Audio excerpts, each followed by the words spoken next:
Go, guys. Good afternoon, everyone, and let me call this regular board meeting of the Savannah County Board of Public Education to order. This is Wednesday, August 10th, 2022. We welcome you all here today.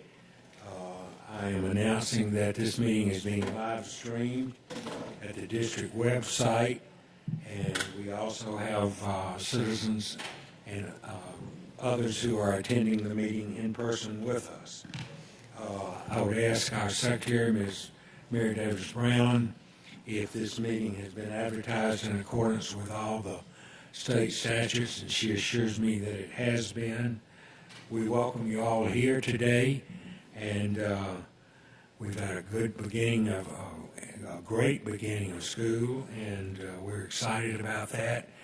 As normal can be nowadays, it's good to be back in classrooms with students and faculty and staff, seeing each other and being face to face. It's my privilege at this point to introduce Ms. Hockenbach, is that correct? Who will introduce our singers for the national anthem. Good afternoon, everyone. It's such a privilege to be with you here today as you kick off your first board meeting of the 2022-23 school year. I have a wonderful representation of performing arts teachers from across the district, and they are very excited to perform a four-part harmony rendition of the Star Spangled Banner for you.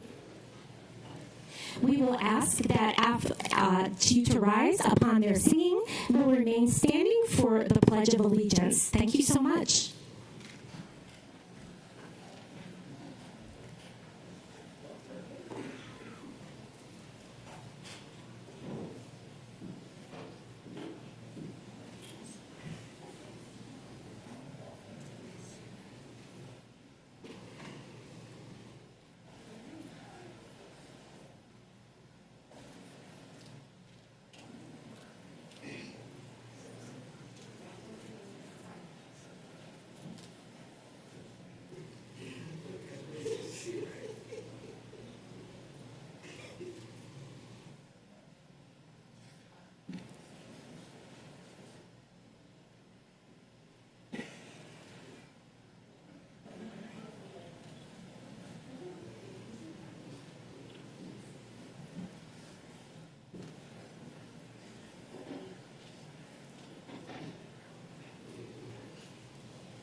indivisible, with liberty and justice for all.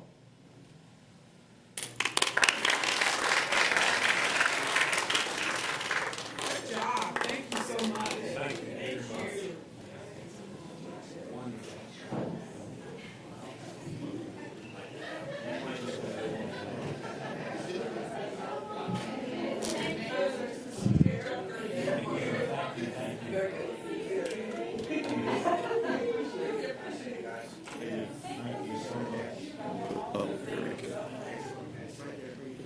Now, when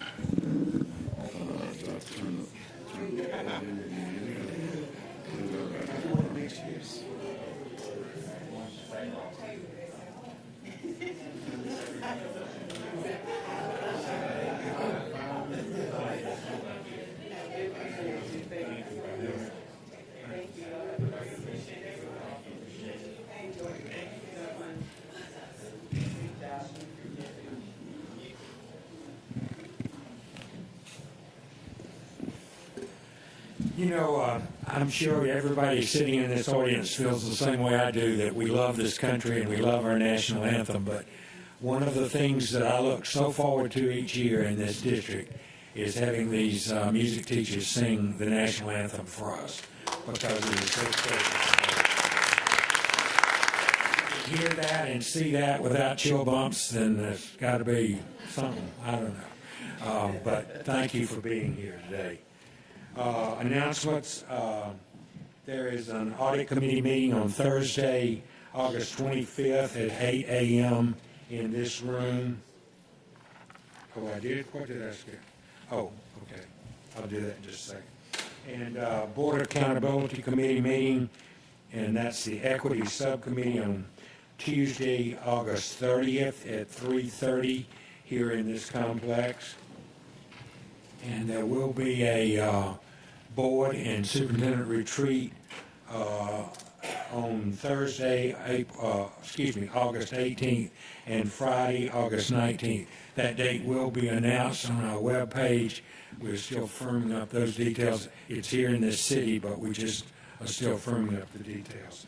I missed getting a motion to approve the agenda. I'll ask Dr. Howard Hall to make that motion. Thank you, Dr. Buck. I move that the agenda be approved with the following adjustments. Addition to board matters, item 7.07, IEDA, unstructured break, formerly item 8.26 in the consent agenda. Revisions, item 8.37, superintendent's contract, item 9.06, operating transfer to East Block, additional land acquisition, K-12 multi-campus, deletions, item 8.13, budget transfer, professional consulting services, East Block, Eagle Creek, and item 8.24, MC 23002, professional consulting service for East Block projects. You've heard the motion. Any, Ms. Hines seconds. All in favor of approving the agenda, raise your hands, please. 1, 2, 3, 4, 5, 6, 7, 8, 9. Motion passes 9-0-0. Moving on, I've already given the announcements. It is customary in the district to recognize those employees and students and former employees who have passed away since our last meeting. Today, that list is lengthy. Carolyn Dowse, principal at Hodge Elementary. Walter Simmons, principal, Hodge Elementary. Sheila Lamb Lindblatt, Elementary, Bloomdale Elementary. Berman Mosley, supervisor in maintenance and operations. Lois Schumann Cole, who was a bookstore manager at Savannah Tech back in the days when Savannah Tech was part of the school district. And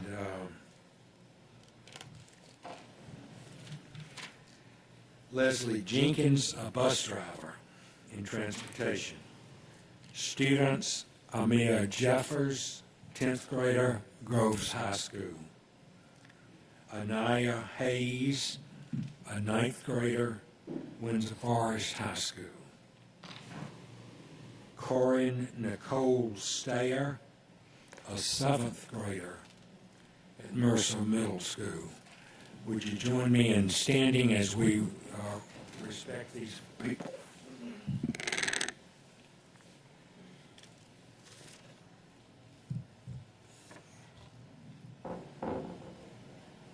Thank you.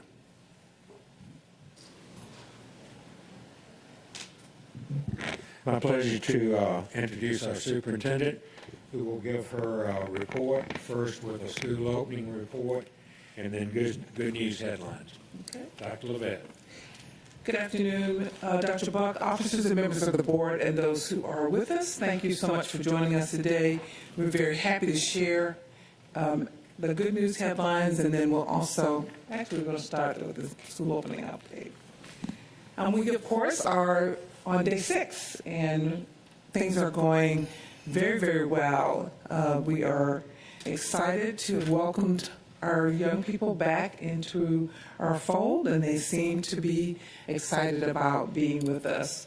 We are trying as much as we can to be back to pre-COVID conditions, and things seem to be going along well. As you can see, our students were greeted by not only friendly staff and community members, but we had lots of parents who were out to join us in welcoming the students back to school. And the school opening was managed, frankly, with very little disruption. I think everybody was happy and had a good summer vacation, were ready to go. Here are some scenes from the first day. We're first day ready, and if you wish to see other scenes, there are hundreds of pictures from our first day on SmugMug, which is on our website, sccpss.com. So get on the bus. We are definitely, buses are rolling. We have 215 routes currently, and we've done a really good job this year with processing our requests for routes. We generally, for our regular education students, it's taken us about 3 days for them, and also for our special needs students and our homeless students. In most cases, I would just like to offer a special thank you to our routing team. We're trying to get most of those done in about 24 hours.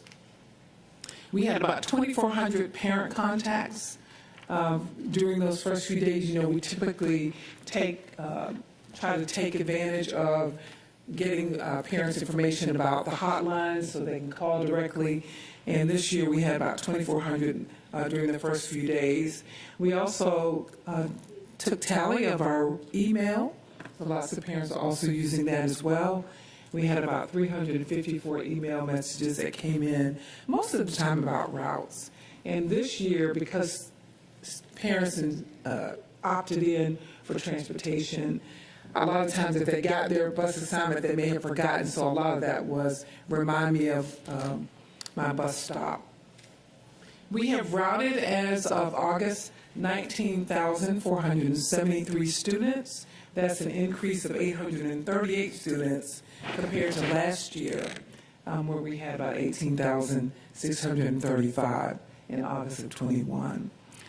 Please note that we paid very special attention to how long it took us each day to get the buses cleared out.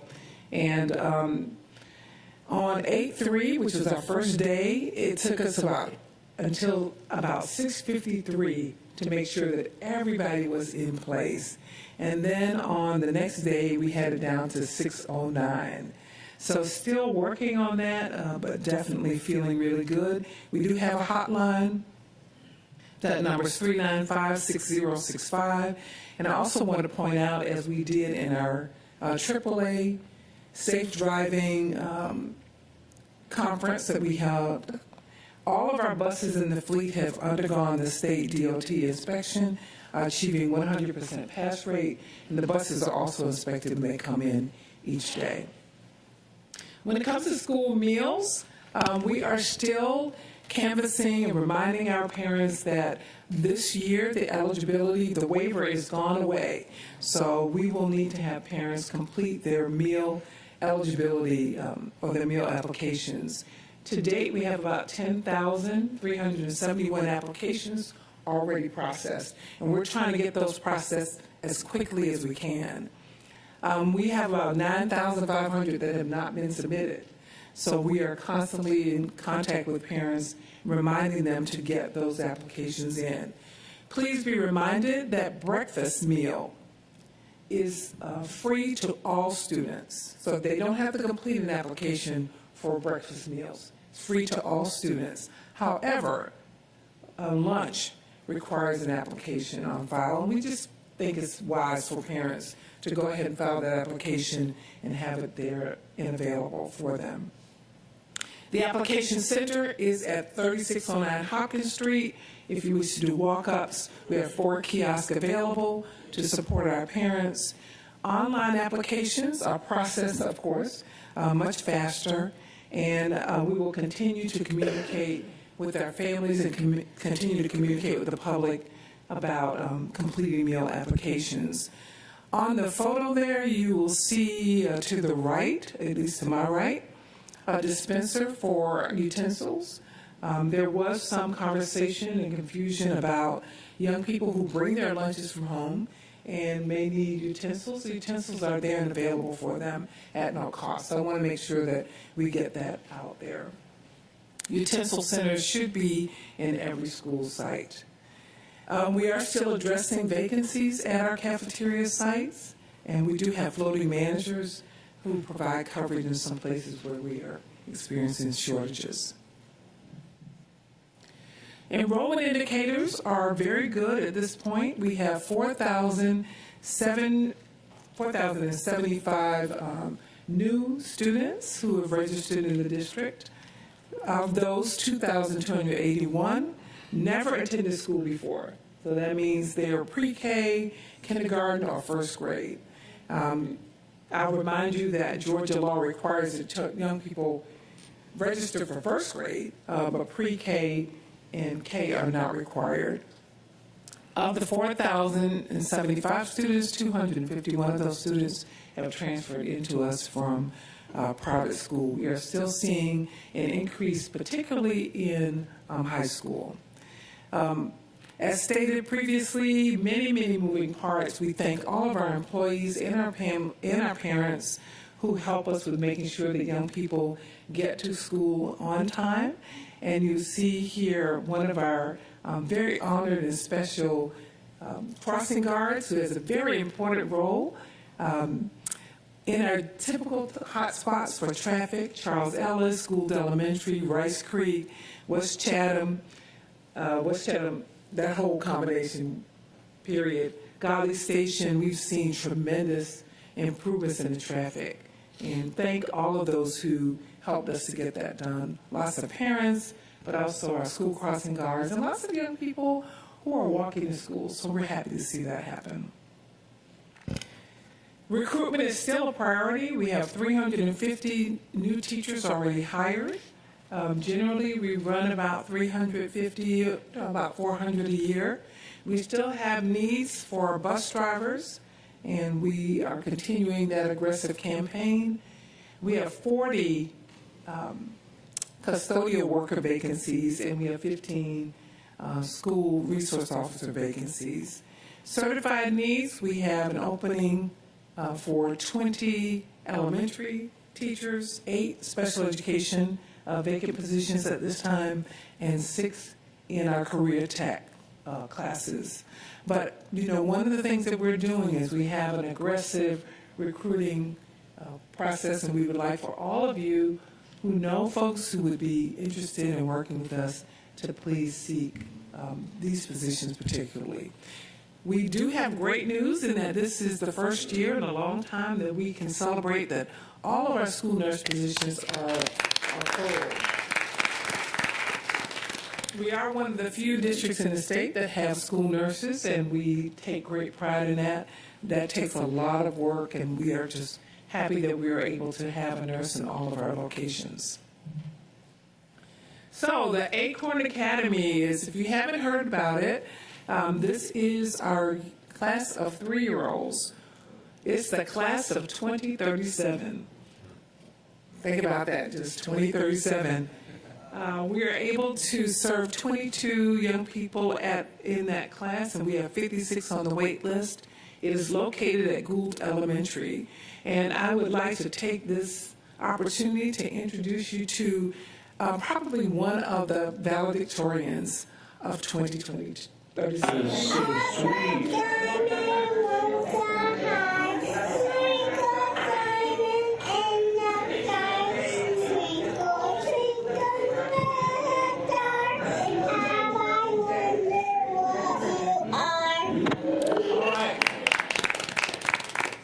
So Mrs. Araya Tukes, I want you to make note of her name, was very, very rambunctious. We asked her about breakfast, and she said it was absolutely delicious.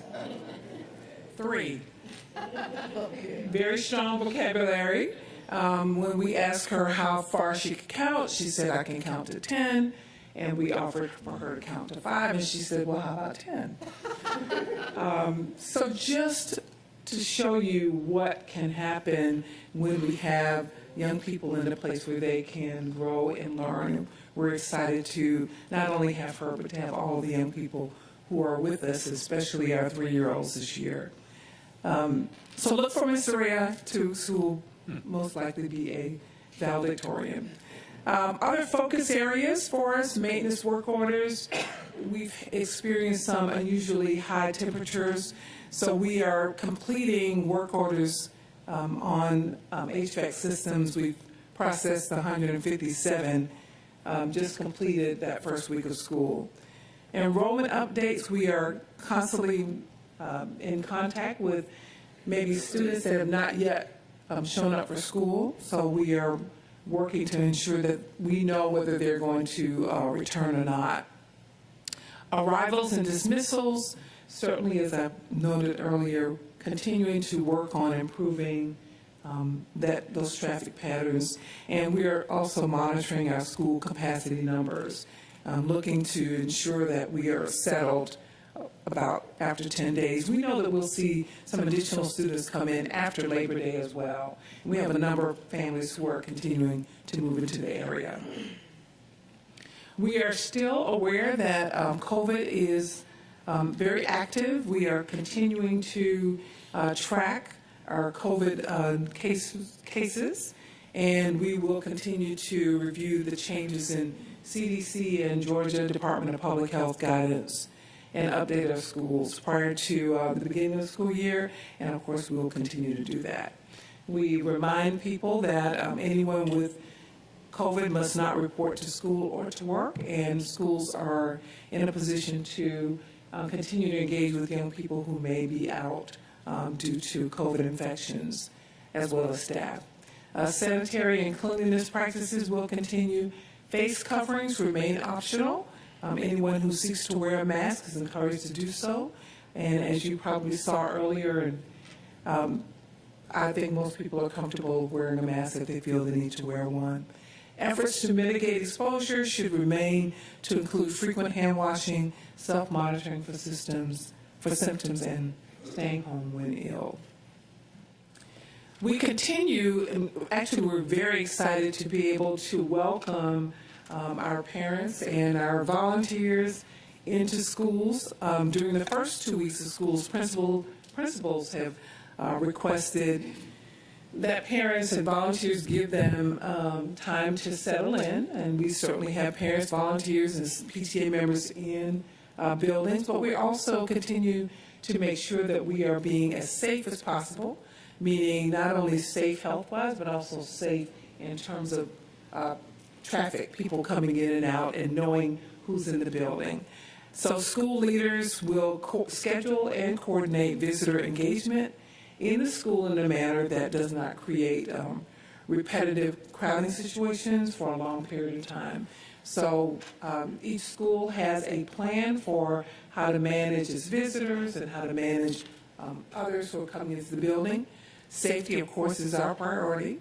We want to make sure we know who's in the building and that they're screened appropriately, but we also want to make sure that we are not disrupting school operations.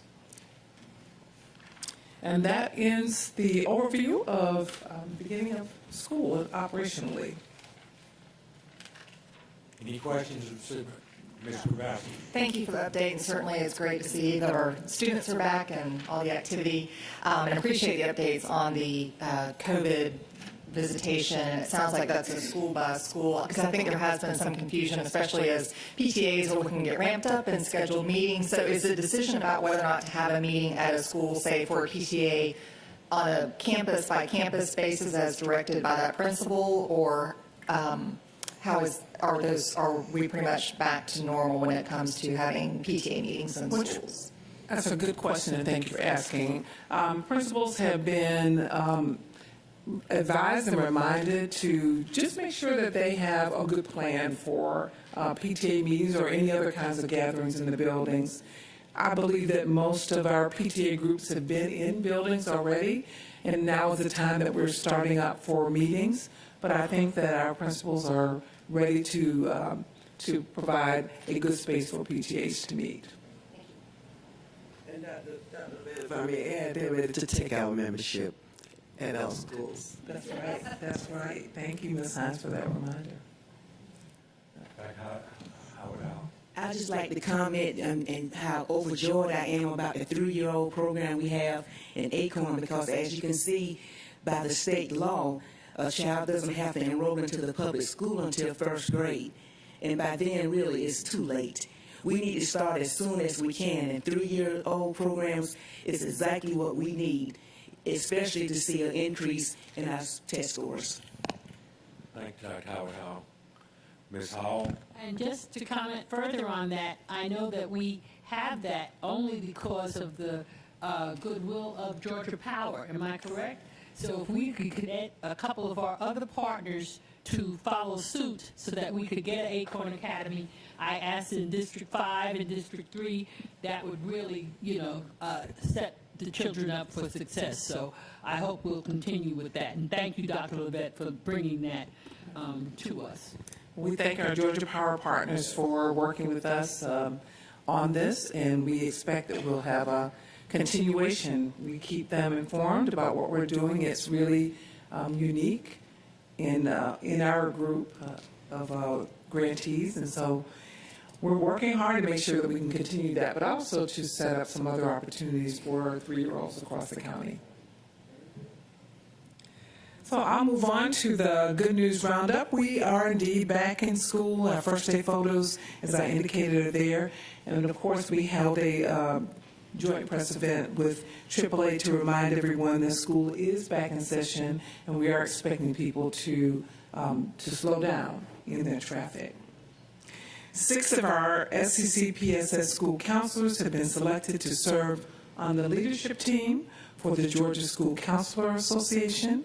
These individuals include Gabrielle Brundage of Myers Middle School, Ricardo Lyons-Alvarez of Jacob G. Smith Elementary, Carolyn Rogers of Southwest Middle School, Stephanie Glover, the School of Humanities at Juliet Gordon Low, Lakeisha Mack, who's at Oglethorpe Charter, and Kimberly McGuire, who's the Interim Director of Counseling Services.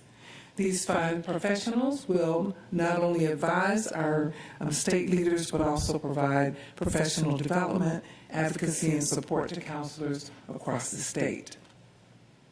The Georgia State Board of Education approved 4 grant applications from Savannah-Chatham County Public Schools for the 21st Century Community Learning Centers. This program supports the creation of community learning centers that provide academic enrichment during non-school hours for children, particularly in areas of high need. SEC PSS will receive approximately $1.6 million for each grant of the 5-year cycle, and approximately $16 million for the 5-year cycle for 10 grants to support these programs. We're also excited to share with you that Hubert Middle School FCCLA members joined more than 7,000 FCCLA student leaders, members, and advisors at the San Diego Convention Center this summer to participate in its National Leadership Conference. Throughout the year, these members have tackled issues such as safety and sanitation, traffic safety, family issues, career exploration, and much more. Special thanks to Hubert's FCCLA advisor, Mrs. Marissa Johnson, and her students, Hubert's principal, Mr. Brian Dotson, and his staff, Mrs. Ball Oliver, Dr. Lewis, Mrs. Perry, and the entire Office of College and Career Readiness. Rising seniors in Gulfstream's Student Leadership Program visited Washington, D.C., and experienced the sights and the sounds of the nation's capital, including a visit from Senators Warnock and Ossoff. They also participated in a wreath-laying ceremony at the Tomb of the Unknown Soldier at Arlington National Cemetery. An amazing experience thanks to our partner, Gulfstream. Our art teachers received a very generous donation from SCAD. Most recently, SCAD gave back to the teachers, as they have done annually, at their Buzz Bus giveaway. Students and staff of SCAD donate gently used and sometimes new art supplies at the end of the term. These items are sorted and prepared for our teachers to pick up right before the school year starts. So we'd like to thank both SCAD and SCAD Serve. SCAD Serve is an organization of young artists who often organize the boxes and make them available to our teachers. And then finally, Mrs. Dinah Gretsch, who is very well known in our community, personally hosted a welcome back luncheon for our high school music and band teachers. Earlier, she did that in July at the Savannah Quarters Country Club. We're always grateful for her support as well. So let's give a big round of applause to all of our achievers. And a special thank you to our community partners who continue to support our efforts. And that concludes my report. Dr. Bob? Are you going to do the teacher of the year? I can manage that. Okay. We are delighted today to invite back to the Horseshoe our Teacher of the Year and our Instructional Support Person of the Year. Mrs. Sherry Goldman, who served as the 2022 Teacher of the Year for the state, and of course, locally she served as our Teacher of the Year for 2020 through 2022. She's representing K-8 school, along with Mr. Melvin Nesbitt, who served as our 2020 to 2022 Instructional Support Person of the Year for Otis J. Brock Elementary. They are with us today in our annual occurrence to officially welcome the incoming Teacher of the Year and Instructional Support Person of the Year.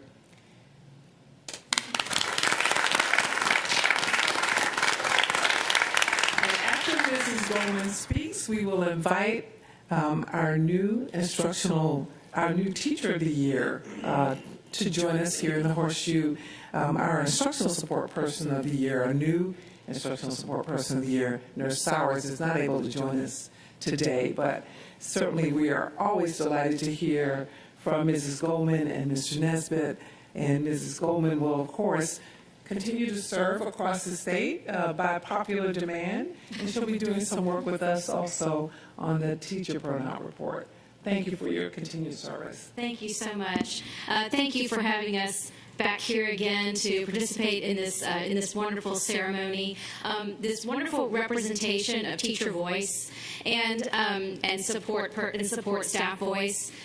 This is such a as I've traveled across the state, and I've shared this story with you before, Dr. Levette, as I've traveled, I have learned that in other districts, the teacher of the year, the instructional support person of the year, does not have the opportunity that we have to be able to interact with and to be able to share with you all in the way that we do. So I would like to express tremendous gratitude to you all for this opportunity, for allowing us to be a voice on behalf of teachers and staff members. It really is very greatly, greatly appreciated. I think the other thing that I wanted to share was when we share our thoughts on becoming Teacher of the Year, we have to write an essay and we have to share what our message would be. And when I wrote my essay 2 years ago, it had to do with believing in public education. And I have to say that these past 2 years have reinforced that message for me more than ever before.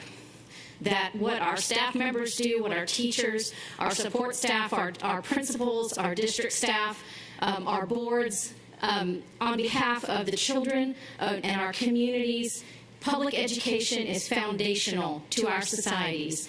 And I cannot imagine where we would be without public education. And so I would just like to reiterate for everybody to continue to believe in public education and what it does for our children and for our communities, because I cannot imagine what it would be like without it. So thank you all of you who are here, so much for what you do for children and for our society. Thank you so very much. And with that being said, I want to pass along the plaque for Teacher of the Year to Elizabeth Whalen from Charles Ellis, K-8, who is going to do just such a tremendous job continuing that role of sharing teacher voice on behalf of all teachers of Savannah, Chatham County. And again, I thank you so much for giving me that opportunity and now for giving her that opportunity. Thank you so very much.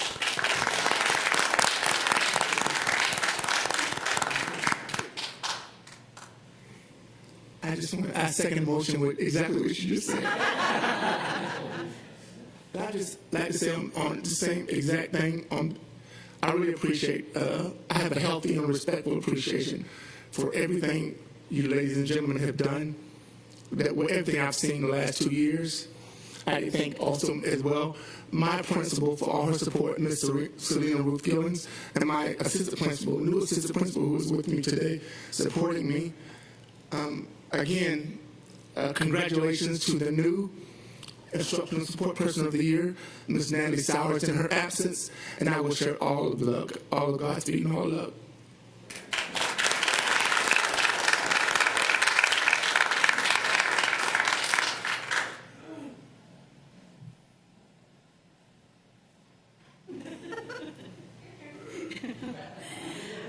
Thank you all so very much. I am just honored to represent the teachers of Savannah, Chatham County Public School System, honored to work with you all this year. Just grateful for the opportunity to speak for the teachers of our wonderful district, and I look forward to working with you all. Thank you. Thank you.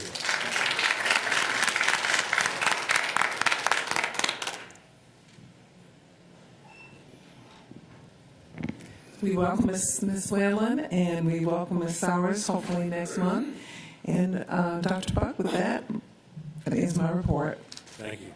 Ms. Whalen, part of your job as over the next year as you sit up in the horseshoe is to laugh at all the jokes from board members and to smile a lot. So we're glad to have you with us, Ms. Grabowski. I can't help it. So I first met Ms. Whalen when I served on school council at Charles Ellis, and I cannot say enough wonderful things about her, and I'm so thrilled that she can be sitting here and keeping me in mind too. So thank you for being here, and hi, Ms. Tanya. Good. Thank you, Ms. Grabowski. Moving on, we've got a safety briefing as we start our appearances.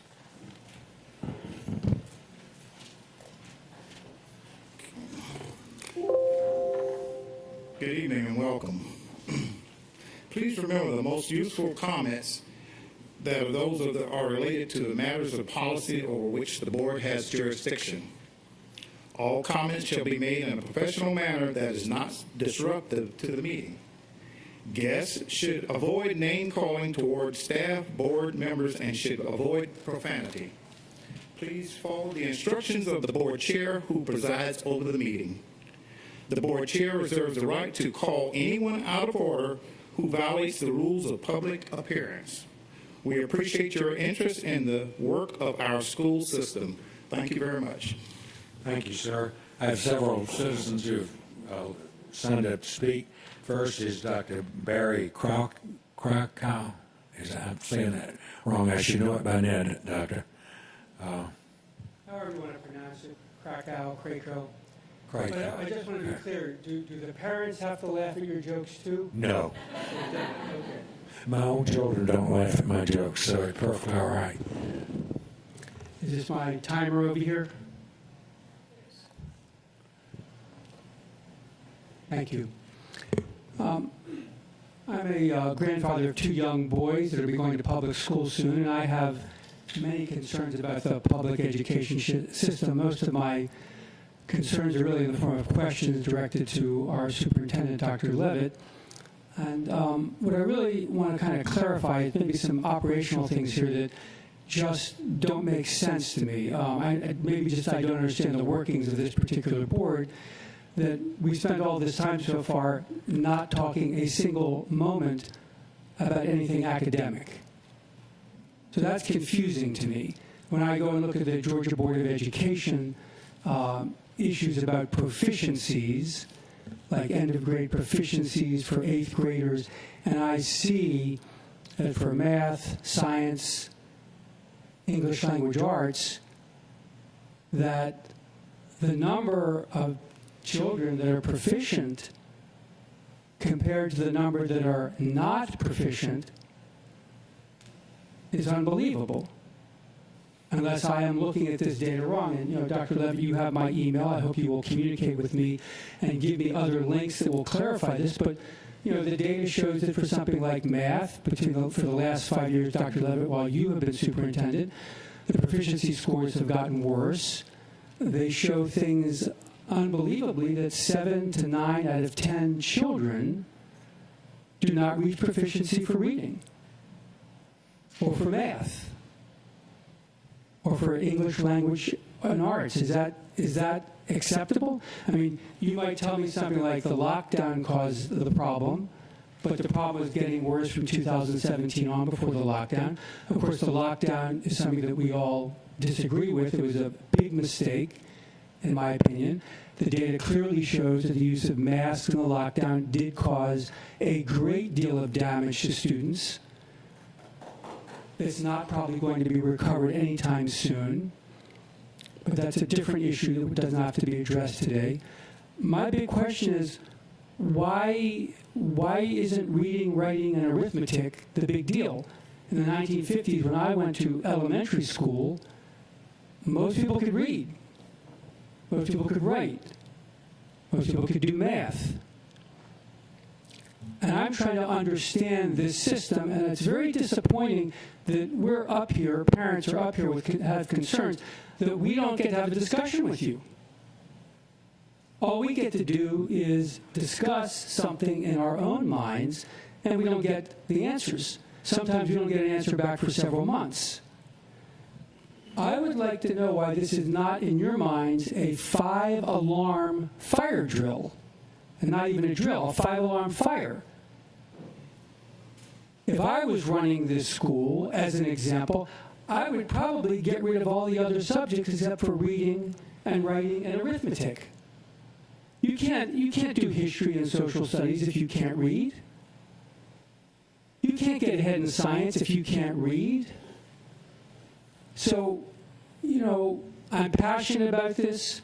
I accept the possibility that I don't have all the information, and I would greatly appreciate, Dr. Levitt, if you would inform me of more understanding of this. But for so many people to not be in the proficient category is just disturbing.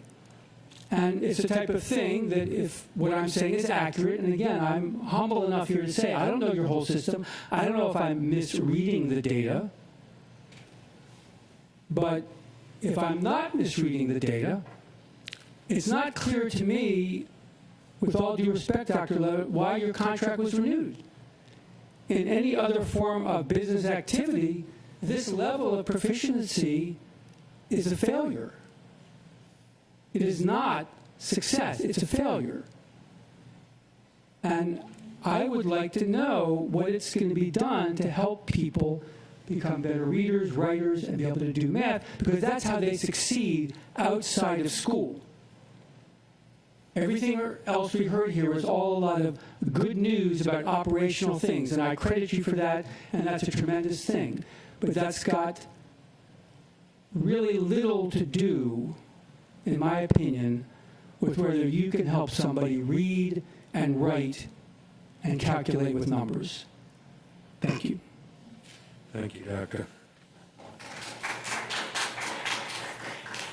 Our second speaker is Ms. Broderick. Oh, I'm sorry.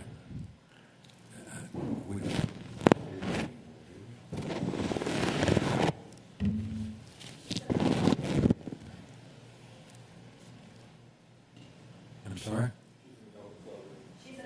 Okay, oh, thank you. Then I'll go on and move forward. Ms. Peterson, Lisa Peterson, please. Hello. Good afternoon. Yes, it is. My name is Lisa Peterson, and it's nice to see you. The last meeting I attended, we learned Dr. Ann Levitt was nominated as a superintendent to watch. Remember, I did bring you flowers. We citizens have been watching. Let's review what we've seen. Reviewing the superintendent's contract for 2 years is on the agenda today after you awarded her satisfactory rating. I looked up the definition of satisfactory in Webster's dictionary, defines satisfactory as adequate. The sentence in the dictionary used to show adequate reads, her first performance was merely adequate. There is nothing satisfactory or adequate about Hess Elementary's downward trending test scores. In 2016, the year before the current superintendent was selected, Hess's elementary average standard score was 60.41. In 2019, before COVID, it was down to 46.59.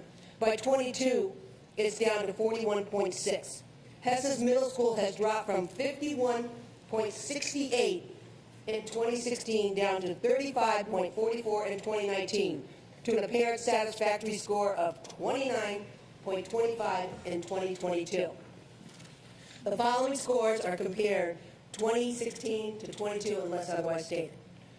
Hurd Elementary is 56.81 down to 35.17. Haven Elementary, a small bright spot, has increased from 6.22 to 9.54. Largo Tibet, 1838 to 1392. Marsh Point, 78.51 to 6402. Beach High School, 1864 to 1415. Windsor High School, 2303 to 1802. Coastal Middle School, 60.91 to 5635. West Chatham, 33.7 to 2596. Godley Station, 66.74 to 40.53. Andrew Williams Elementary, 11.9 to 6.59. Durin Middle School, 6.85 to 6.96. Ooh. Groves High School, 18.37 to 14.93. Does anyone in this room think that these results are satisfactory? I know some of you are thinking, but Woodville Tompkins is excellent. Savannah Arts is one of the best in the country, and that's true. And kudos to the teachers and admin at those schools. But what about the students at Savannah High School? Do they matter with an average test score of 9.87 to 9.68? Johnson High School, 18.98 to 19.88. What do these students put on their academic resumes?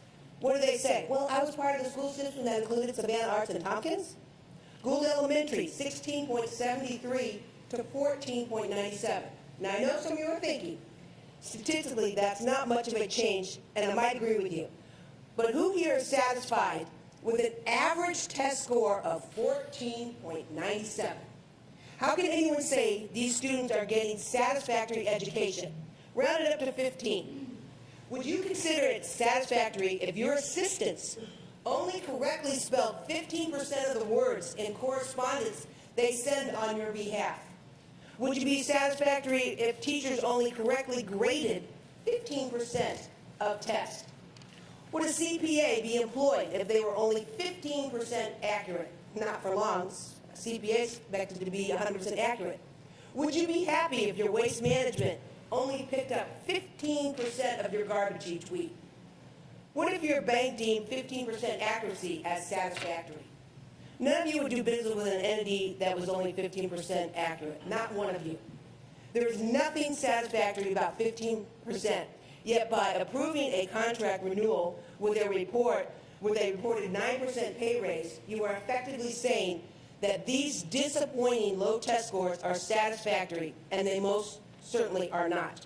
It's a travesty for the community, for the taxpayer, but most of all for these children whose futures are being shut down before they even get started.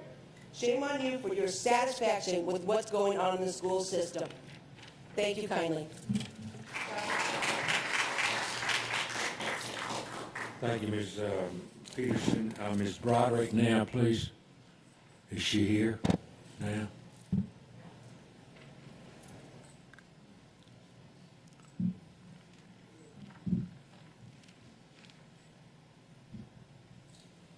Hello. Hey, Ms. Broderick. Good day for a school board meeting. Any day is a good day for a school board meeting, because we all have the best interest in mind, I'm sure, and that is protecting, taking care of, and properly educating our children, all of our children. Let me start off by saying that the men and women of this school board, I know that you are comprised of learned people, because I know it's true. I know some of you on this board. So as I bring up points of interest at this meeting, it is not personal, and I'm here in the capacity to support a working school system focused on education of the children who attend these Chatham County schools. I and many others are unwavering, I repeat, unwavering in the position that we will stand for a proper education in the studies of reading, writing, including cursive, math, proper constitutional and recorded history, proper English, civic duty and patriotism, and perhaps vocational classes for those who won't attend college. And with what we are witnessing now on scores, there will be many that won't be attending college. What I want to further say is that I want to be clear at this point that we will not accept anything less and no substandards.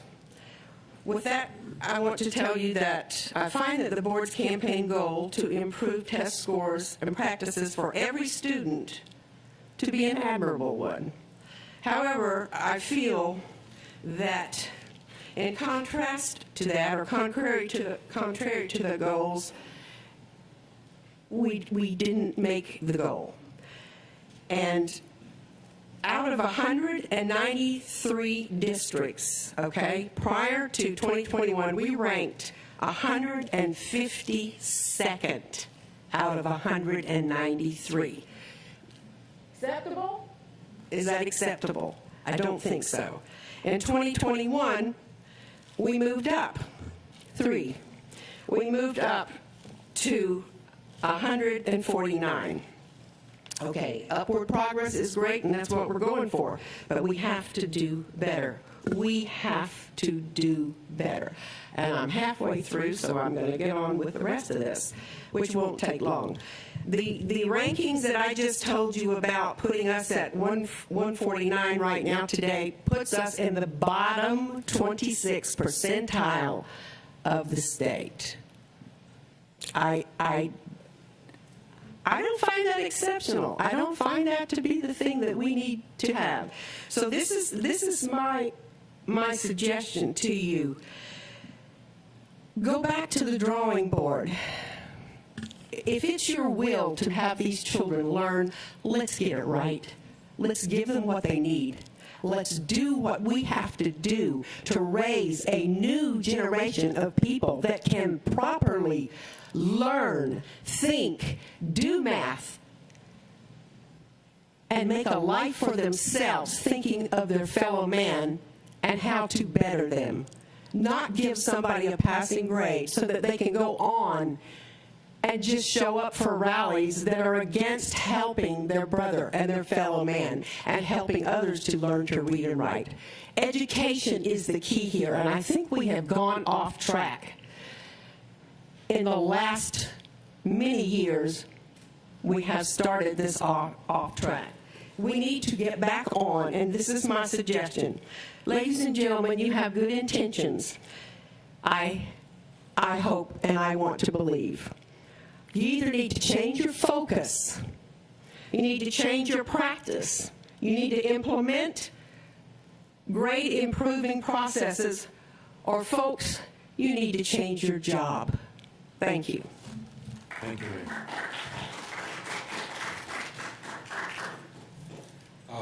Ms. Cheryl Gay. Just a second, Ms. Galen.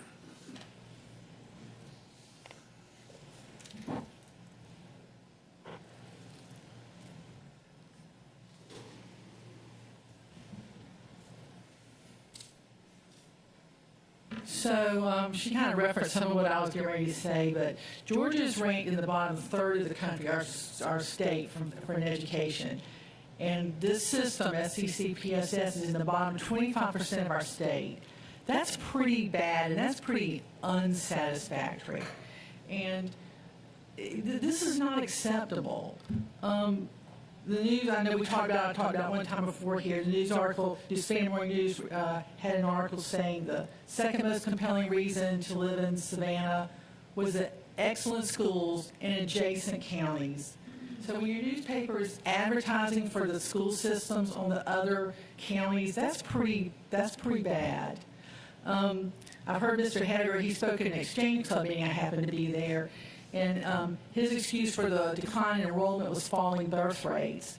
But Bryan and Effingham County systems are growing so fast, they can't keep up with the influx of students. They're not having a falling birth rate problem there. And one other thing, you say parents aren't complaining, and there's two reasons they don't complain. One, you're doing it at a time when most parents are at work. They can't take off work. A parent that works on an hourly basis, they can't just leave work. And secondly, they sincerely are concerned about repercussions against their children. It might be unfounded, but it's a belief that a lot of parents have. So one thing they're doing, instead of complaining, they're voting, or they're making a decision with their feet. They're leaving in droves. Bryan County's bursting at the seams, Effingham County, and private schools are just booming. Higher Ground Church has opened a new school this year, and the last I heard, they're full already with plans to expand in future years. And you know, the stereotype of private school parents is they're wealthy people, but the majority of private school parents are middle-class parents who are making financial sacrifices to send their kids, their children, to a good school. They'd love to be able to use the public school system. They're already paying for it through their taxes. But the real problem is the lower-income parents, they don't have any choices. Their children are trapped in this system. They have nowhere to go. They don't have the resources. They can't homeschool. They can't afford a private school. A lot of them can't afford to move to an adjacent county. So this is an attack on Ann Levette personally, but she's been given a fair chance. She was an assistant superintendent before she became superintendent. She should have hit the ground running. Instead, y'all just been treading water prior to COVID. And just like Hubert, that was a nice story, and that was a great opportunity for those children to go on that trip. But I looked it up. Hubert is ranked 542nd out of 567 middle schools in the state of Georgia. And their average score is 9.37. I mean, that's the problem. It's like she was saying, Dr. Krakow was saying, we need to look at reading and writing. The other stuff is nice and it's great, but if they can't read and write, it doesn't matter how many trips they go on. They're not going to be successful in life. One thing I hear touted a lot is this graduation rate. And it is one of your few bright spots, but the thing about the graduation rate, there's an inverse correlation with test scores, and that's illogical. And this is just my perspective, but as an outsider, it appears this board is more invested in supporting the superintendent at the expense of the education of this county's children. That's what y'all are all elected to do. You all ran on platforms that had some variation of providing an excellent education.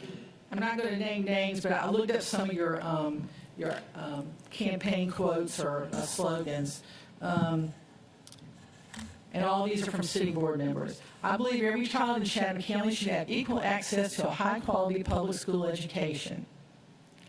I will work as part of a collaborative school board that prepares all students for productive futures, proven leadership, trusted experience. I believe that when we talk about academic achievement for our young people, we're talking about every single student. Nobody campaigned on having satisfactory schools. So I believe it's your duty and your responsibility to search for a leader who has experience and vision to improve this education. You might personally like the superintendent, and that's great, but it's undeniable this system is not preparing our students at the highest level. Thank you. Thank you. Our last speaker is Dr. Pat Harris.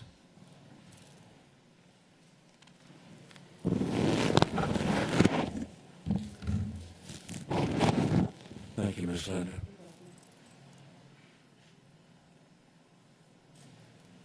Good afternoon, everybody. Good afternoon, Dr. Harris. So I hope you all are going to smile with me and not look so gloomy, please.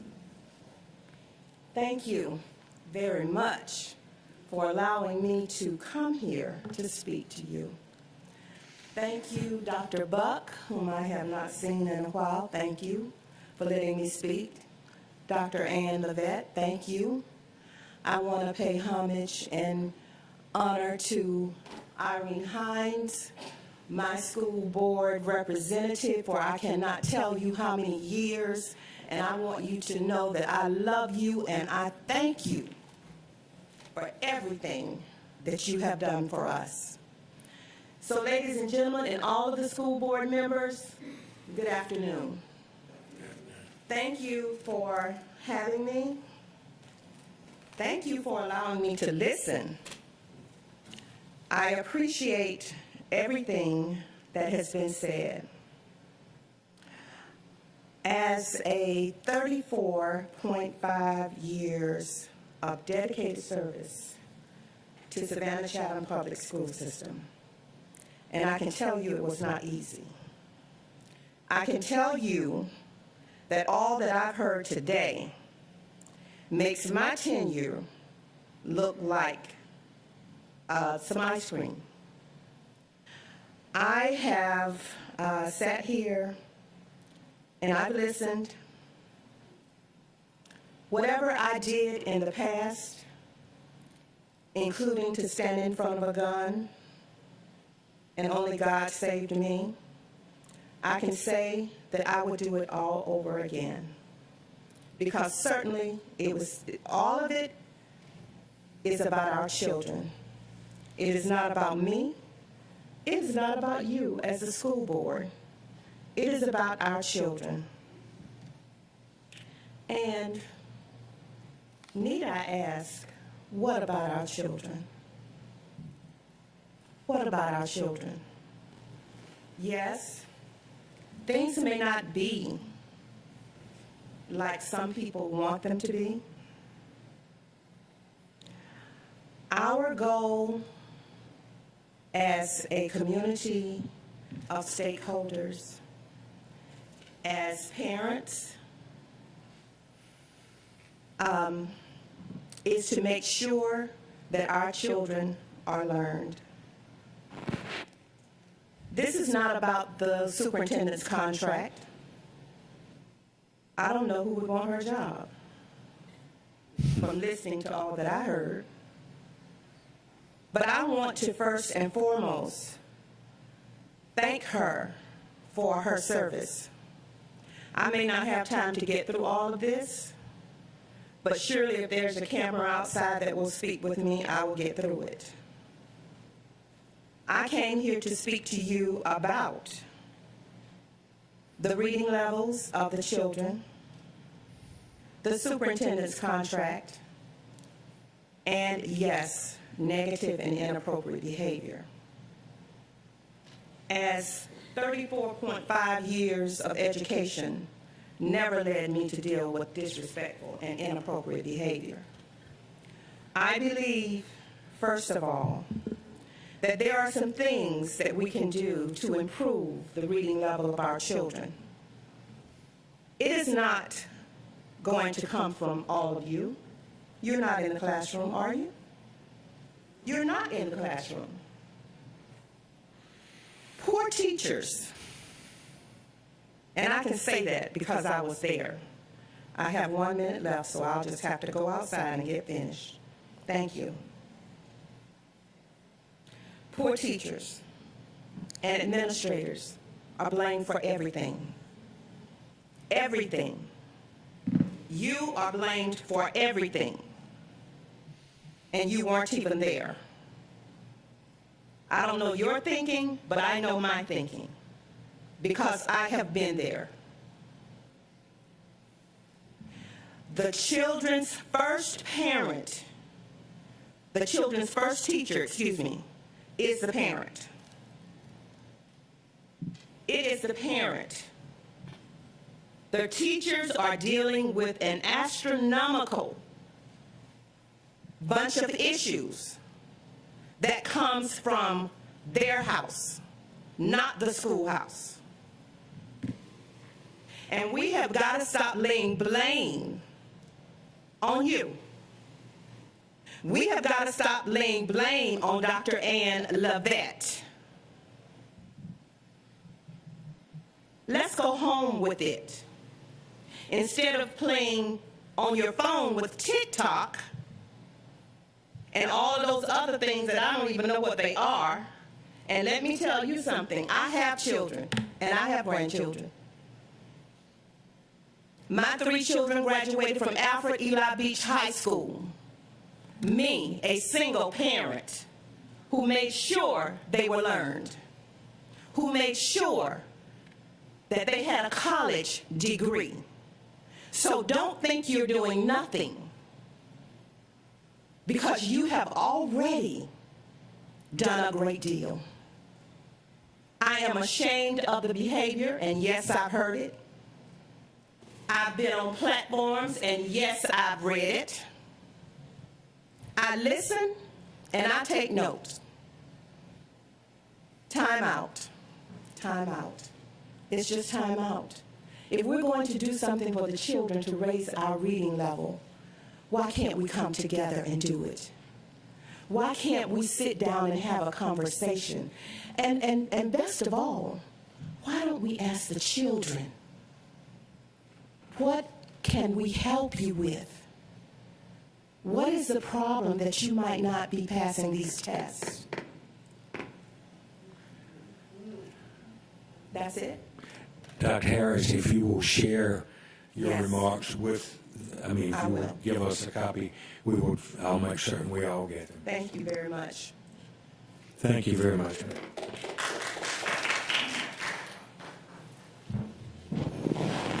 Yes, sir. No, we're moving on today, sir. I'm sorry. Yeah. Moving on to Board of Education matters. Board Policy IFCB and Administrative Regulation. Thank you, sir. This is Agenda Item 7.01. This is part of a 4-year review process that we are bringing to the board.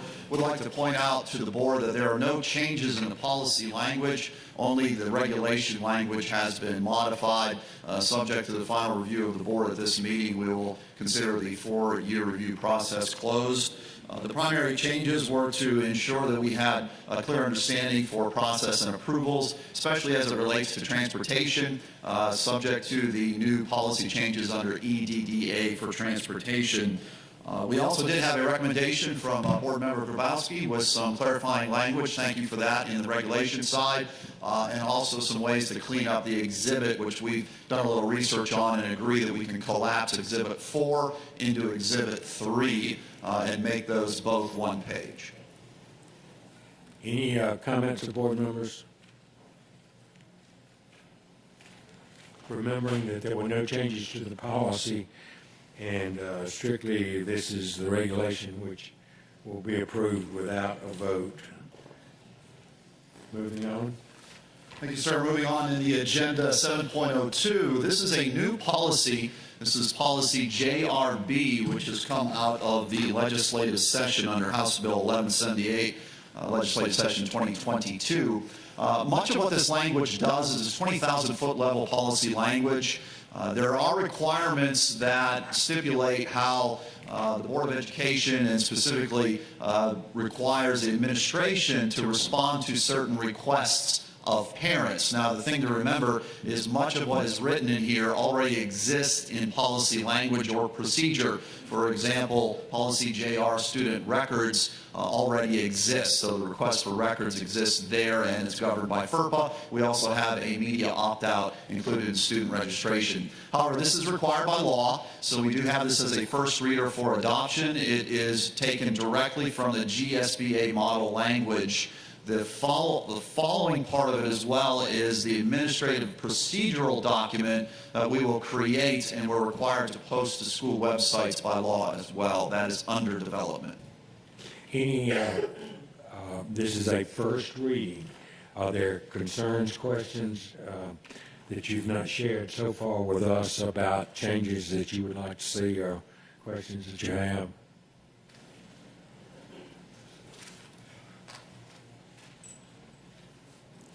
I guess we move on.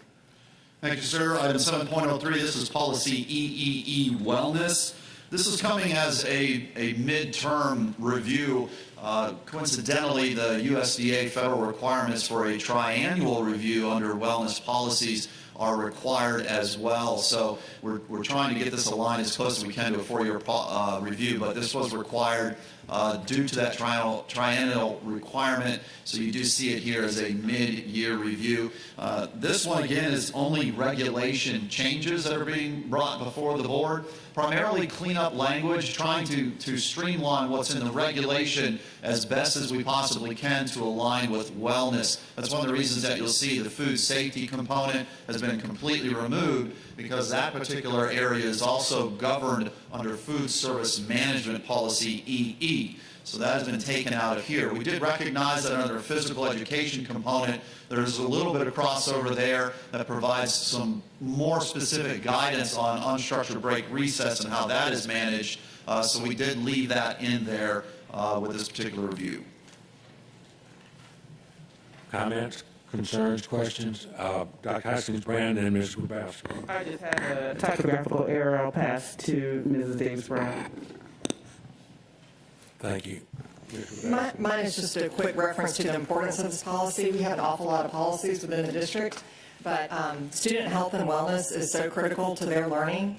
And so I think it's really important that we elevate this policy to one that all of us are paying attention to, because it goes beyond just what happens in the schools. It goes to what happens with PTAs, with all the organizations that work with our schools, and really speaks to the importance of making sure that our students are not only not sick, but they are truly well and can therefore perform at their highest ability academically, socially, mentally, and physically. Thank you.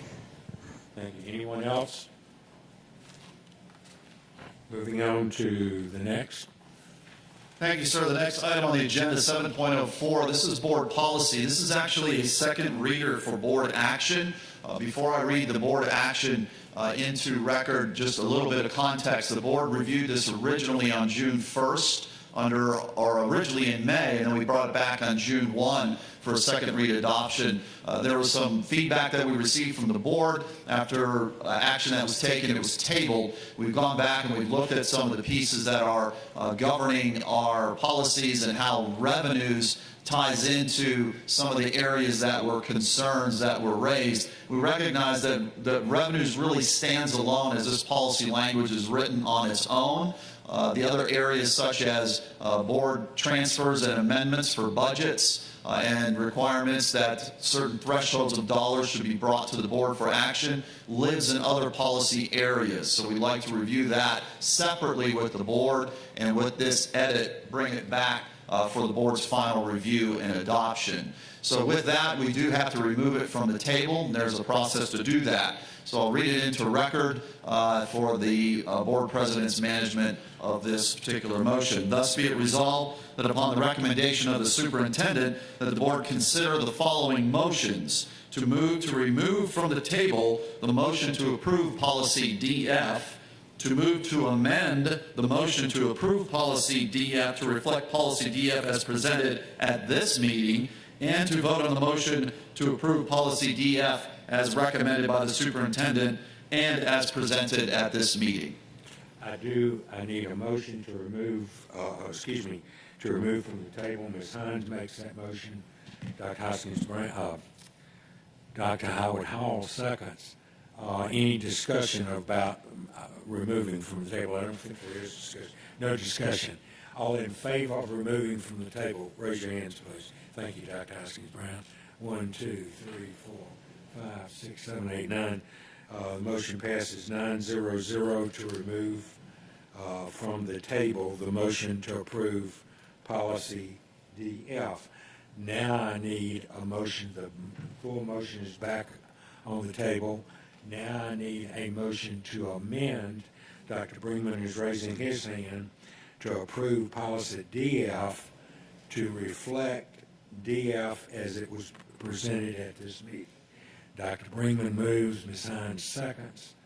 Dr. Brinkman, anything? Ms. Hines, anything? Any other discussion from board members?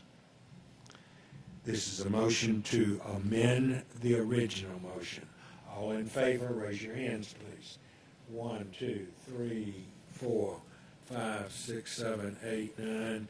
Motion passes 9-0-0. Now we're voting on the new amended motion. The motion is to make policy DF as recommended by the superintendent and presented at this meeting. All in favor of the amended motion, raise your hand, please. 1, 2, 3, 4, 5, 6, 7, 8, 9. Motion passes 9-0-0. Thank you. Moving on. Thank you, Mr. Hediger. Moving on, to be noted in the record, superintendent's evaluation process has been completed. Her evaluation was satisfactory. Her contract will be revised accordingly, and the board is very fortunate to have her as our superintendent. Thank you. Moving on, board resolution having to do with charter school comprehensive performance. Good afternoon. The agenda item and supporting documents can be found in your board packets, and they are also posted on Board Docs for public view. The administration seeks approval of the school year 2023 Charter School Comprehensive Performance Framework, which consists of 7 domains. The instrument is a monitoring and reporting tool used on charter schools. Thus be it resolved upon the recommendation of the superintendent that the school year 2023 charter report template and the Charter School Comprehensive Performance Framework be approved as a monitoring and management tool of locally approved charter schools as required by School Board Rule 160-4-9-.06. You've heard the resolution. Is there a motion to that effect? Ms. Grabowski moves. Is there a second? Ms. Hines second. Ms. Grabowski, any comment? I just want to say, I know that a lot of work went into this document, both by our team and also by the leadership from the charter schools, and so certainly want to commend everyone who did work so hard to bring this to a point of consensus and work through some of the issues that were raised in our committee meeting. So I'm glad we're at this point, and thanks for the hard work. Thank you. Ms. Hines? Well, we just want, I join Ms. Grabowski in thanking the committee that worked so hard with this, and this seems to be in good taste with the charter schools. So thank you. Any other comments from the board? Oh, I'm sorry. Dr. Hoskins Brown, excuse me. Yes, thank you. I also want to recognize the work that was done by leadership. The conversation around this, I understand, took several hours and a lot of effort. And I think that's the commitment to really building consensus around how we assess what we do. The other thing I would mention, but all the people that I want to hear are not here anymore, is that this is where we talk about our academic processes in the board accountability meeting, which we typically don't have people attend, and perhaps they will hear this in the recording and become fascinated and come to our meetings. Thank you. Thank you, Dr. Hoskins. Mr. Johnson? I do appreciate all the hard work that was done to put these in place. I do have one question. I probably should have asked it prior to it, but it just caught my eye today when I was skimming back through the stuff is why are we holding charter schools accountable for something that's in the petition and not in the actual contract? I know one says in the contract and the petition on these. Which item are you specifically referring to? When I flipped it to domain 4.4, it says possible evidence source, FTE report, charter contract, and charter petition. So during the petition cycle, the petitioner states how they're going to phase in each grade level. So if they're going to say we want to start with 2 grades and then we're going to increase a grade per year, that is taken into consideration when looking at whether or not to approve and move forward with the contract. So we do want to apprise the board to say that the petitioner stated this, but they did not follow through on it. All right, thank you. Any other comments? Hearing none. Oh, Dr. I'd just like to say that I do have the opportunity, being retired, to attend all the accountability meetings, and they are very helpful and meaningful because we had the opportunity to find out that the charter schools, along with us, we collaborated with them, and they collaborated with us, and that's what it takes in order to come up with this consensus. So it's important to attend those meetings, and if you can't, it's also recorded because a lot goes on in those meetings, and I appreciate the collaboration between the charter schools and the district. Thank you. Thank you. Any other comments? You've heard the resolution. We'll vote. All in favor of the resolution, raise your hands, please. 1, 2, 3, 4, 5, 6, 7, 8, 9. Motion passes 9-0-0. Moving on to just what we were discussing 7 years ago, unstructured breaks. Thank you, sir. This is a second reader. This one was pulled from consent for discussion before adoption. We do have an action item on the floor for the board. We will note that we did receive feedback from the previous meeting. There is a typo in the particular agenda write-up. June 13th is not correct. It was the July 13th meeting, of course, where we had the first reader on this. And, of course, this is pursuant to, in part, our policy review for 4 years, but also time to changes that came through the 2022 legislative session that provided new language under OCGA 20-2323 based on what was originally presented July 13th. We have made some policy or some language modifications to this policy. Specifically, we made it very clear that the language states that the loss of recess cannot be used as disciplinary action for behaviors that occurred outside of any unstructured break. And we also did remove language that was copied from the exact way that the law is written in the code 20-2323, limited that to what we felt was the greatest extent possible without creating any further confusion on what is actually stated in that particular code section. So you'll see in the items that have been provided, the blue copy is what was presented previously to the board. That remains. Red copy is the new language that was added. So it is now being presented for second read adoption. Thus be it resolved that the board approve policy IEDA, unstructured break time. Heard the resolutions, and Dr. Brinkman moves. Dr. Howard Hall seconds. Dr. Brinkman, question? I'd first just say thank you for pulling it and letting us talk about it one more time. I know I wasn't here in the July meeting, and I think some of the champions of this original policy weren't tuned in fully. So just to hear it again that we had to review the policy. It's crazy that it was 7 years ago that it started and 4 years ago that it was put in writing. That this really hasn't changed the policy that much. It's come in alignment with policy EEE that we just talked about and new state law, and that we still, as a district, support unstructured break for our students. Thank you. Dr. Howard Hall? Nothing? Other comments? Mr. Katchmore? So I had some comments about the policy at our last meeting, and I appreciate y'all taking a look at that and making some of the changes. I'm not going to be able to support this as drafted, though. There's a new fourth paragraph here that says reasonable circumstances may impede recess, such as, and then it lists a series of events. And I know that language is quoted directly from the statute. My issue is this. This policy, the reason we were discussing it 7 years ago is there had been a wide range of how recess was and was not provided and administered among the schools, with some complaints about virtually no recess, some recess being withheld for non-disciplinary related reasons during recess. And so the board, after I think it was months of discussion, came up with this policy.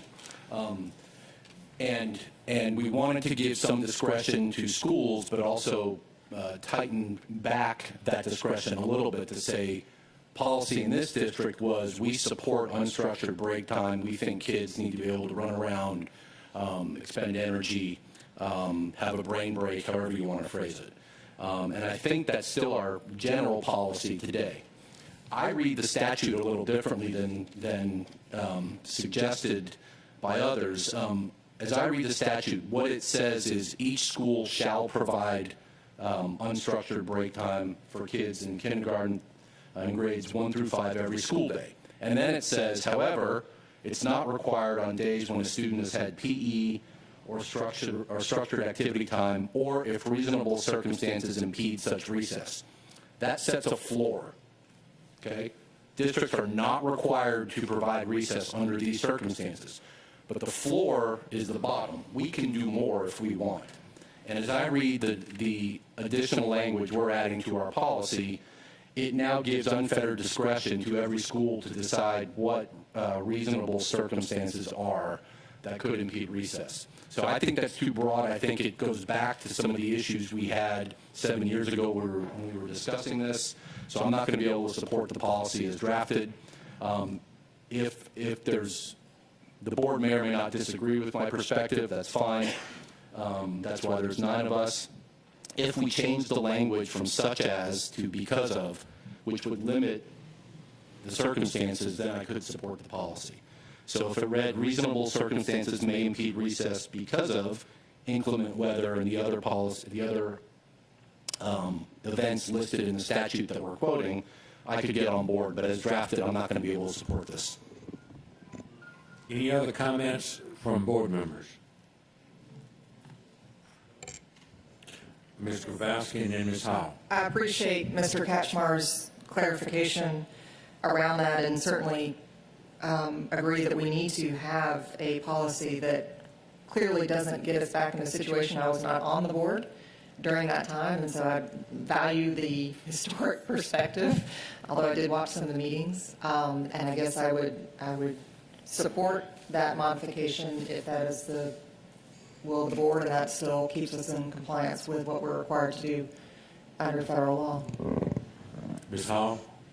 Rather than have the staff have to go back and spend a whole month with this, if we are all in reasonable consensus that what Mr. Cashmar's modification was, is there some reason that we can't get that worked out, Mr. Hediger, so that we could go on and vote on this today?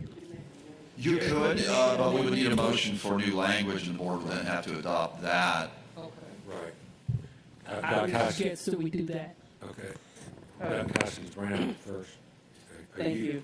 Yeah, I'm not in support of an amendment, but I'm willing to talk about how to do that if that's what you want to do. I don't like the change in the language, but all we have to do to change the language is for someone to move to amend it, and then get a majority vote, and then we go with that. I do not like the change in the language because it's highly prescriptive, and that was a disagreement that we had about this years ago, was being so limiting in the language to narrow it. So I think that's where we got such as in the first place. But I recognize I have a vote, and we'll just exercise it to whatever is presented to me to consider. Yes, Mr. Hediger? Just as a point of clarification, the words such as and the words that are being talked about right now are the actual words from 20-2, 323. They're not words that we made up. So if we change such as, we're changing the law. Thank you. You're not...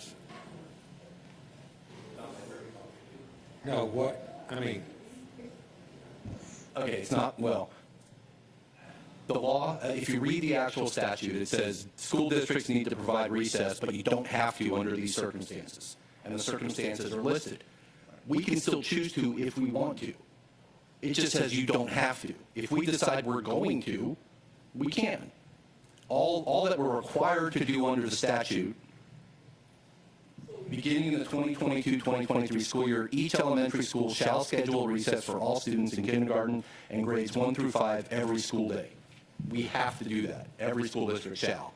Provided, however, that recess shall not be required on any school day on which a student has had physical education or structured activity, or if reasonable circumstances impede such recess, such as inclement weather when nowhere indoor space.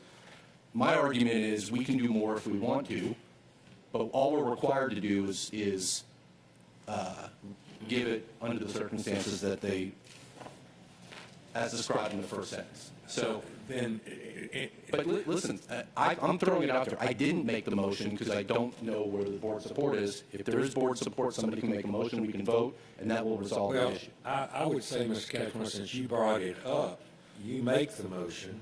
I wanted to hear discussion, but well, we can discuss, but I'm trying to move us along and just continuing.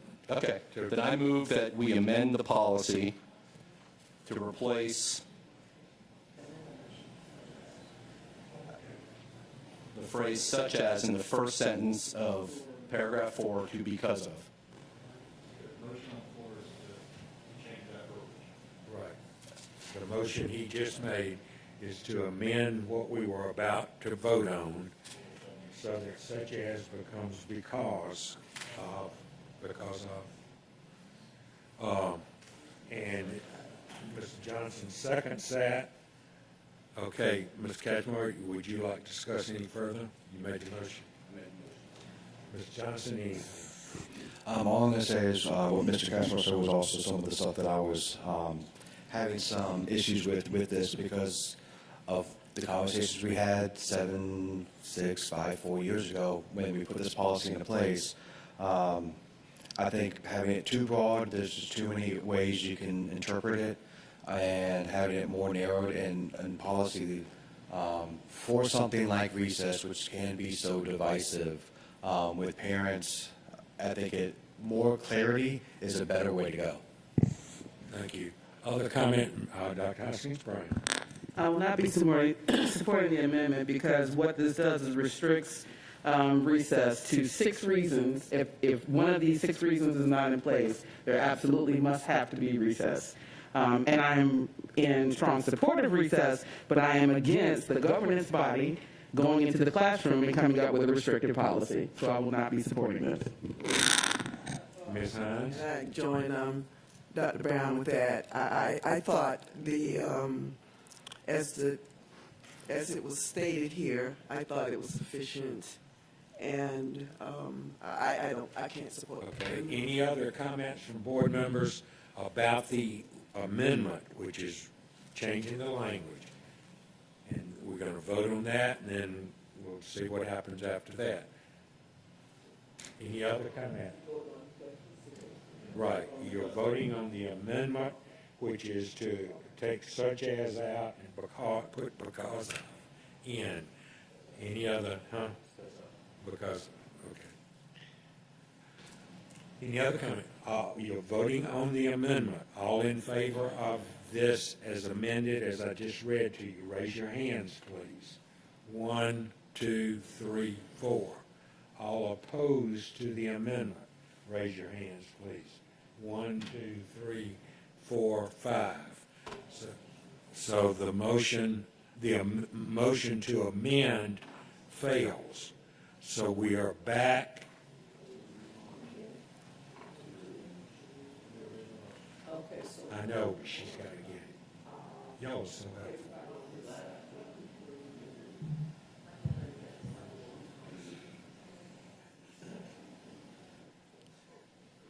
We're trying to get the computer right. Board of 5. Mr. Katchmar, Mr. Johnson, Ms. Grabowski, and Ms. Hall. That was 4. It failed. Come on, I know.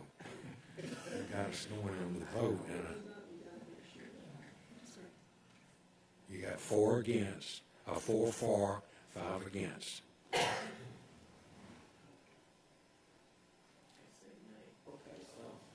I'm just these kinds of things. Okay. So to amend the policy to place such as in, okay, so we have Connie, Sean, Michael, you, and Denise. No, Okay, so. I didn't vote for it. Okay, that's what I need to know.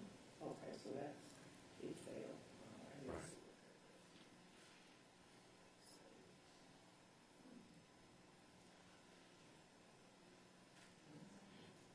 Who have you got voting for it?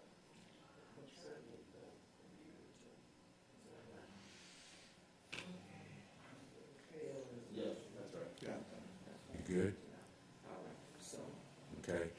So the move to amend fails. We're now voting on the original, discussing the original motion. Is there further discussion before we vote on the original motion? Hearing none. All in favor of the original motion as stated, which includes the language such as, raise your hands, please. 1, 2, 3, 4, 5. All opposed to that? 1, 2, 3, 4. The motion passes 5 to 4. Moving on to the consent agenda. I have no other board matters. Can we have a motion to approve the consent agenda, please? Dr. Haskins Brown moves that. Is there a second? Dr. Howard Hall seconds. All in favor of approving the consent agenda, raise your hands, please. 1, 2, 3, 4, 5, 6, 7. All opposed? Any abstentions? The motion passes 7-0-2. Ms. Dr. Howard Hall. And for the public's benefit, I say this usually every time, but in case you haven't come to a lot of our meetings, consent agenda is used in order to approve a good number of motions that have been discussed and seen already earlier by the board so that we don't have to do moving every one of those motions. That is an approved parliamentary method, and it is an approved method by Georgia School Board Association so that work can be done in a more timely fashion. So that's why we do the consent agenda. Moving on to strategic goal 4, fiscal responsibility. This is our last set of motions, and first is Mr. Jackson with financials. Mr. Jackson, it's yours. Good afternoon, everyone.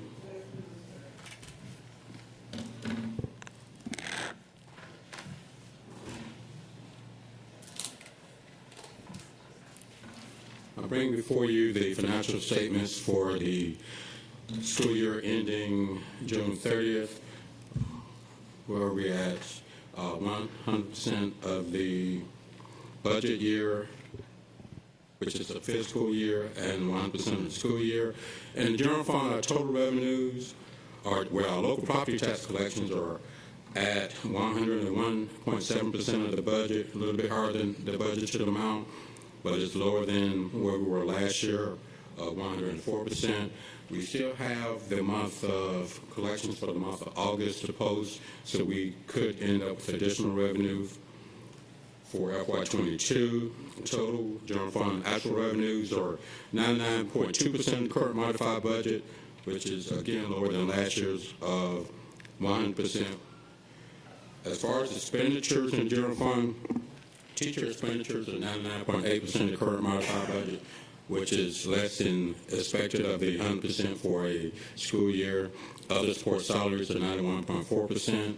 Total general fund actual expenditures are 95.6% of the current modified budget, which is higher than 92% last year. But as I pointed the last couple of meetings, as we get more back to normal operations, that expenditure percentage is going to go up. But if you look at the total, actual revenues, collections, and expenditures, we're actually using about $3.3 million of fund balance in actual revenues and expenditures. We still have some additional revenues that are coming in. We're using about $3.3 million, but we actually budgeted to use about $21 million of fund balance. So we're in a lot better shape than what we budgeted for FY22. So we're finishing the year strong. As we get into the other funds, we really have no concerns. We're beginning the audit process. We are moving some expenditures around. We actually have some expenditures in the general fund that we have to move to CARES and ARPs. So it's going to reduce the expenditure amounts in the general fund as we go through the audit process. The other item that we try to focus on is food, school nutrition program, Fund 600. Get there on the screen. Currently showing a net profit of about $5.7 million. Again, we still have some entries for FY22. We have some benefits that are going to post for employees, but it's pretty close to where we may end up at the end of the year, above $5 million. All of the operating transfers that we budgeted from the general fund to make a contribution to food service has been completed. So we should be finished the year strong in the food service fund. No concerns for food service. And as I mentioned before, they normally use their fund balance to make purchases of heavy equipment in food service. They buy their own major equipment, and normally they haven't been able to do that in recent years because they did not have a fund balance. So they're getting a chance to do some upgrades to their cafeterias. But other than that, we have no other concerns with the financials of the funds for the end of the school year. Any questions? Mr. Jackson. Dr. Hoskins-Brown. Thank you. I am not going to ask you about the hardware expenditures in Title IV even year because you have told me over and over again that there are transfers that are going to happen. So I'm not asking about that again, but I am asking about CTAE travel is significantly over budget. Do we know what that is about? Page 7, sorry. Most of the travel in CTAE takes place during the summer, and pretty much after the travel is done, we would go back and do transfers to put money in the right place. But it's just a matter of, again, things are getting back to normal. A lot of travel they didn't do the last couple of years, so this year was trying to get back to normal operations. So as we finish the year, we're going to transfer some funds around in CTA to cover that travel.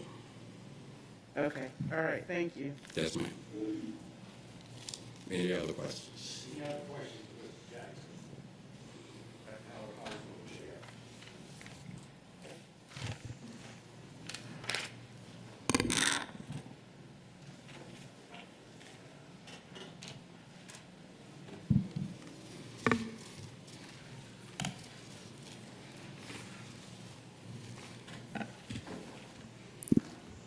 Moving on to item 9.02, budget amendments. And I believe this should be the IDEA ARP. ARP. Yeah. All right, we received an additional grant for special education from the ARP, from the American Recovery Act. These agenda items, I won't read through all of them. They've been posted on the website and given to the board in advance. But this actually is a new grant. Thus be it resolved upon the recommendation of the superintendent that the board approve the budget amendment shown in the above amount of $1,926,834 to align the federal IDEA ARP budget with the grant allocation as approved by the Georgia Department of Education. You heard the recommendation. Dr. Hoskin Browns. I move to approve the budget amendment, IDEA ARP 611. Second, Ms. Hines. All in favor? Show by raising your hand. Oh, any discussion? No discussion. All in favor? 1, 2, 3, 4, 5, 6, 7, 8. Note that Dr. Buck stepped out. Okay, the next item is a budget transfer, H plus 3. This is similar to all of those transfers we did last month, and I believe in E4. We're moving funds around in E3 for the Division of Technology. Thus be it resolved upon the recommendation of the superintendent that the board approve the transfer of H plus 3 funds in the amount of $729,270. You heard the motion to approve the East Box 3 funds, 312 funds in the amount of $729,270. Ms. Hall, second. Ms. Hines, second. Any discussion? Any discussion? All in favor? 1, 2, 3, 4, 5, 6, 7. Wait a minute. 1, 2, 3, 4, 5, 6, 7, 8. Okay. Motion passes. Motion passes 8-0-0. Thank you, Mike. The next item, Fund 600 Supply Chain Assistance Grant. The Georgia Department of Education has awarded the School System Nutrition Department funds for COVID relief for 2019 totaling $710,699. These funds will be used to purchase both current and future domestic foods that are not processed or minimally processed. These funds will be specifically for the National School Lunch Program, School Breakfast Program, Seamless Summer Option, and After School Snack Program. Thus be it resolved upon the recommendation of the superintendent that the board approve the amendment of Fund 600, budgeted revenues and expenditures by $710,699. You heard the motion to approve. So moved. Ms. Hines moves. Ms. Hall, second. Any discussion? I'm just so happy to see this, that we're putting this kind of money into non-processed foods. That's a biggie and part of our wellness initiative. Yes. All in favor? 1, 2, 3, 4, 5, 6, 7, 8. Motion passes 8-0-0. Moving on to item 9.05. The next item is budget amendment, operating transfer to pre-K fund 560. Again, because operations are getting back to normal, our funding for pre-K, we had a shortfall for FY22, so we're increasing that operating transfer from the general fund to pre-K by $1,084,162. Thus be it resolved upon the recommendation of the superintendent that the board approve the amendment of the general fund, Fund 100 budgeted expenditures, and pre-K Fund 560 budgeted revenues by $1,084,162 as shown in the above tables. You heard the recommendation. Michael, Mr. Johnson moves. Who second? Dr. Hoskin Brown second. Any discussion? All in favor? 1, 2, 3, 4, 5, 6, 7, 8, 9. Motion passes 9-0-0. We're at 9:06. This item is still good, right? Okay, just wanted to make sure. East Plus General Fund transfer K-12 multi-campus. The district is seeking to acquire additional land to complete the K-12 multi-campus project. The Division of Finance would like to use general fund vacancy accumulation and other expenditure savings that resulted from limited operations as a result of COVID-19 to provide additional funding to support this purchase. The transfer will be repaid to the general fund from East Plus and interest revenue collections by the end of calendar year 2023 or as excess funds become available. You can see the budget amendments in the tables below. Thus be it resolved upon the recommendation of the superintendent that the board approve an operating transfer to East Plus 4. Excuse me, that should be East Plus 3, if I'm not mistaken. Yes, the East Plus 3. Plus 3. That's right, the Groves project. Thank you. That you approve the operating transfer to East Plus 3 for K-12 multi-campus additional land acquisition. Heard the resolution. Ms. Catchmore moved. Ms. Hall seconds. Ms. Catchmore, anything? Ms. Hall, anything? I just want to mention that this is being done as an approval with the understanding that there's a 60-day time period before funds would actually be expended. Any other comments? Hearing none, all in favor of the resolution, raise your hands, please. 1, 2, 3, 4, 5, 6, 7, 8, 9. Motion passes 9-0-0.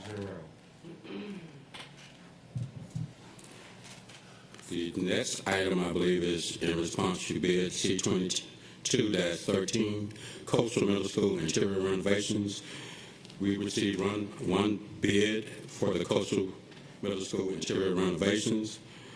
The bid is coming from RL Construction Group, LLC, located in Savannah, Georgia. Thus, be it resolved upon the recommendation of the superintendent that the board approve the award of bid C-22-13, East Plus Coastal Middle School interior renovations to RL Construction Group, LLC, at a total cost of $1,198,422. Heard the resolution. Ms. Hall moved. Ms. Catchmore seconds. Ms. Hall, anything? I was just wondering, is it usual that we just get one person on a bid? I guess I would ask Ms. Kager that. Is that a usual? This is quite a substantial. Normally we have more. We would normally have more people respond to bids. It's just recently, and we're assuming because of the amount of work that's out there. Everybody's working. Yeah, companies, they just choose not to bid with us. But normally we would have 3 or 4 under regular circumstances. Any other comments? All in favor, raise your hands, please. 1, 2, 3, 4, 5, 6, 7, 8, 9. Motion passes 9-0-0. Moving on to Pulaski K-8 expansion, conversion, excuse me. For this one, we did have 4 offerers in response. The intent of the solicitation was to establish a contract for construction manager at risk services for the Pulaski Elementary School K-8 conversion as outlined in RFP C-22-09 and all related documents. Proposals were received from 4 companies. Thus, be it resolved upon the recommendation of the superintendent that the board approve the award of RFP C-22-09 CMR services for Pulaski Elementary K-8 conversion to Bearfair Betty Construction, LLC, in the amount of $3,122,369. Heard the recommendation. Is there a motion? Moved by Ms. Hines, second by Mr. Johnson. Ms. Hines, I'm anything? just happy to hear this, and this is something that Pulaski's been wanting for a good long while. So we're glad to see it come to fruition. Thank you. Thank you, Ms. Hines. Mr. Johnson, anything? Any other comments from board members? Hearing none, all in favor of the motion, raise your hands, please. 1, 2, 3, 4, 5, 6, 7, 8, 9. Motion passes 9-0-0. Last item on our agenda is a new photovoltaic. Is that right, Mr. Grabowski? Thank you. RFPC 21-03, new photovoltaic system at K-12 Montesquieu campus. Georgia Power Company will provide construction supervision and inspection labor, materials, tools, construction equipment. Subcontract items are needed for the execution and completion of the installation of a new photovoltaic system at the K-12 middle school campus for a lump sum of pricing of $1,199,285. Thus, be it resolved upon the recommendation of the superintendent that the board approve the installation of the new photovoltaic system at the K-12 multi-school campus by Georgia Power at a cost of $1,199,285. I'm going to let Ms. Grabowski move that she can pronounce it. Is there a second? Second by Dr. Brinkman. Any comment, Ms. Grabowski? You know, I'm happy to see this. Thank you to the staff. I hope we will see many more solar panel installations across the district. And works.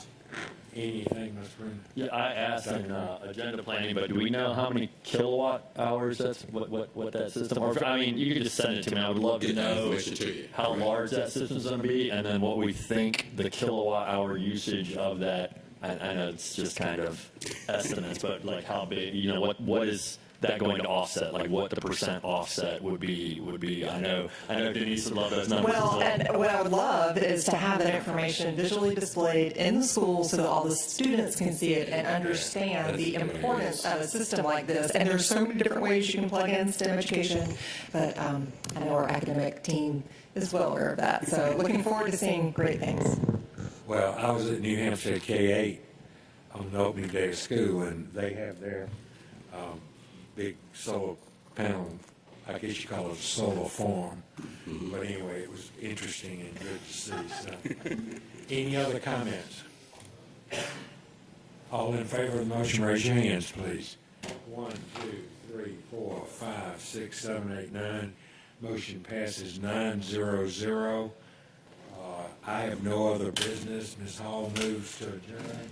Ms. Hines seconds. All in favor say aye. Thank you for a good meeting, board members.